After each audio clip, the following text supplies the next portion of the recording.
ختم ہوا، ان لوگوں نے وعدہ کر لیا، وعدہ کر کے چلے گئے۔ آپ صلی اللہ علیہ وسلم نے اب مکہ کے مسلمانوں کو کیا کیا؟ ہجرت کرنے کا کیا دے دیا؟ حکم دے دیا۔ آپ صلی اللہ علیہ وسلم نے مسلمانوں کو ہجرت کرنے کا حکم دیا۔ اب مسلمان ایک ایک کر کے کیا ہوا؟ اب مسلمان ایک ایک کر کے ہجرت کرنے لگے، لیکن ہجرت کرنا آسان نہیں تھا۔ ہجرت کرنا آسان نہیں، سب کچھ چھوڑنا پڑا مکہ میں۔ میں صرف ایک واقعہ بتا کر کے آگے بڑھوں۔ سب سے پہلے ہجرت کرنے والے صحابی ہیں ابو سلمہ۔ کیا نام ہے؟ ان کی بیوی ام سلمہ، ان کا بیٹا سلمہ۔ ہنستے رہو بھائی، دونوں ہنسے۔ لام پر زبر ہو سلمہ، لام پر زبر ہو تو لڑکے کا نام، سین لام میم ہا، لڑکے کا نام ہے۔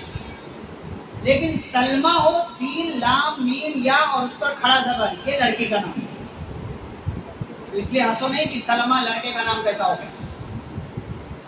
سلمہ سین لام میم ہا، لام پر زبر، سلمہ لڑکے کا نام، سلامہ نہیں، سلمہ۔ اور سلمہ سین لام میم یا اس پر کھڑا زبر، یہ لڑکی کا نام۔ تو ان کے بیٹے کا نام کیا ہے؟ سلمہ۔ ان کا نام ابو سلمہ، ان کی بیوی کا نام ام سلمہ۔ اور یہ ام سلمہ جو بعد میں نبی صلی اللہ علیہ وسلم کی کیا بنی؟ بیوی بنی، ام المومنین۔ تو ابو سلمہ نکلے کس کو لے کر کے؟ اپنے آپ کو، اپنی بیوی کو، اپنے بیٹے کو۔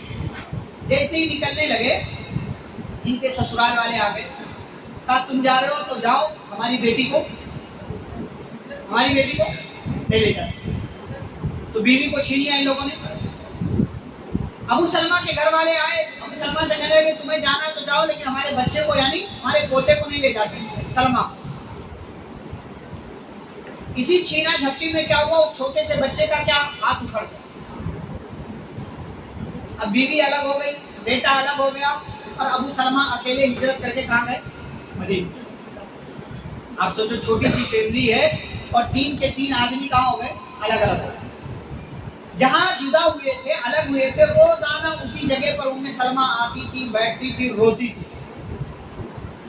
جدائی، محبت، اللہ تعالیٰ کے لیے قربانی، روزانہ آ کر کے اسی جگہ روتی تھی۔ ایک دن انہی کے گھر والوں میں سے کسی کو ترس آیا، جا کر کے باقی گھر والوں سے بات چیت کیا، کہا چھوٹی سی بچی ہے، جان ہے چھوٹی سی، کیوں اس کو پریشان کرتے ہو، جانے دو اس کو اس کے شوہر کے پاس۔ سارے لوگ راضی ہو گئے۔ ادھر سسرال والے بھی، ام سلمہ کے سسرال والے بھی راضی ہو گئے، ان کے بیٹے کو بھی واپس کر دیا۔ اکیلے ام سلمہ نے اپنے بیٹے کو لے کر کے مدینہ کی طرف سفر کرنا شروع کیا۔ راستے میں ایک صاحب مل گئے جن کا نام عثمان بن ابو طلحہ تھا۔ وہ مل گئے راستے میں، اور انہوں نے اپنی سواری پر ام سلمہ کو سوار کیا اور لے جا کر کے ان کو مدینہ تک پہنچایا، ڈراپ کیا، اور کہا کہ یہاں تمہارا شوہر رہتا ہے، تم یہاں چلی جاؤ۔ آپ سوچیں، ہجرت کے لیے، اللہ تعالیٰ کے لیے، دین کے نام پر، رسول صلی اللہ علیہ وسلم کے نام پر یہ سب کچھ اس چھوٹی سی فیملی نے قربان کیا، اور 1 سال تک اس پوری فیملی نے جدائی کی اذیت اور تکلیف برداشت کی اللہ تعالیٰ کے لیے، رسول اللہ صلی اللہ علیہ وسلم۔